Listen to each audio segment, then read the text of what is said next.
എന്തിനാ എന്റെയും നിങ്ങളുടെയും ജീവിതം?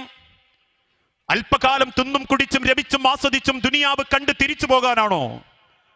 അല്ലെങ്കിൽ കൊട്ടാര സദൃശമായ ആലീസ് മട്ടിലെ മാനേറിസ കെട്ടിടങ്ങൾ കെട്ടിപ്പൊക്കി നാട്ടുകാർക്ക് മുൻപിൽ ഈഗോയും പവറും കാണിച്ച് ജീവിക്കാൻ വേണ്ടിയിട്ടാണോ?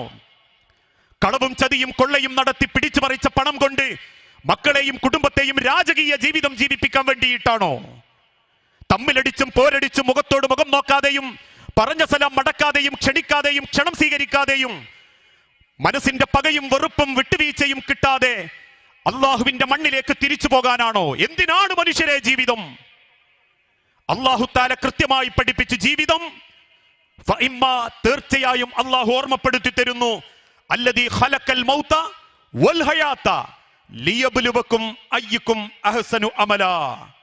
നിങ്ങളിൽ ആരാണ് ഏറ്റവും നല്ലത് പ്രവർത്തിക്കുന്നതെന്ന് റബ്ബിന് അറിയാൻ വേണ്ടിയാ അള്ളാഹു നിങ്ങൾക്ക് ജീവിതം നൽകിയിട്ടുള്ളത്. എന്റെയും നിങ്ങളുടെയും ജീവിതം അള്ളാഹു നമുക്ക് നിശ്ചയിച്ച് തന്നിട്ടുള്ളത് ആരാണ്? ഫമൻ അഹ്സനു ഖൗല, ഏറ്റവും നല്ലത് പ്രവർത്തിക്കുന്നത്, ഏറ്റവും നല്ല പ്രവർത്തനങ്ങളുമായി അള്ളാഹുവിന്റെ അരികിലേക്ക് പോകുന്നത് എന്ന് റബ്ബിന് പരീക്ഷിക്കാൻ, റബ്ബിനറിയാൻ. അതിനാ പടച്ചോൻ നിങ്ങളെ സൃഷ്ടിച്ച് ഈ ലോകത്തേക്ക് പറഞ്ഞയച്ച്.